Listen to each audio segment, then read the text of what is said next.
একটি আয়তক্ষেত্রাকার প্লটের দৈর্ঘ্য এবং প্রস্থের অনুপাত যথাক্রমে 6:5। যদি প্লটের প্রস্থ দৈর্ঘ্যের চেয়ে 34 মিটার কম হয় তাহলে আয়তক্ষেত্রাকার প্লটের পরিসীমা কত? তো এখানে দৈর্ঘ্য প্রস্থের অনুপাত বলে দেওয়া হয়েছে 6:5। এবার অনুপাতে দৈর্ঘ্যের চেয়ে প্রস্থ মানে 6 থেকে 5 কত কম? 1 কম। অরিজিনালি কত কম বলেছে? দৈর্ঘ্যের থেকে প্রস্থ 34 মিটার, তাহলে 1 মানেই 34 মিটার। একের ভ্যালু এখানে 34 মিটার বলে দিয়েছে। জানতে চেয়েছে আয়তক্ষেত্রাকার প্লটের পরিসীমা কত।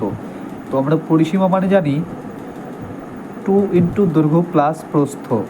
তো 2 ইন্টু দৈর্ঘ্য প্লাস প্রস্থ মানে 6 আর 5 11।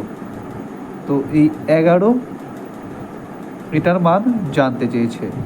তো আমরা জানি যে 1 মানে যদি 34 হয় তাহলে 11 মানে 2 ইন্টু 11 ইন্টু 34 হবে, তাই তো? তাহলে 11 ইন্টু 34 মানে 2 ইন্টু 374।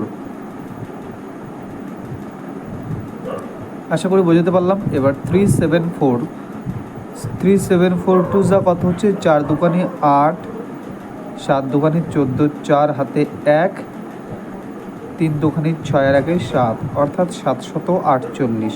তো অপশান ডি বা অপশান 4 হয়ে যাবে সঠিক উত্তর। আশা করি বোঝাতে পারলাম।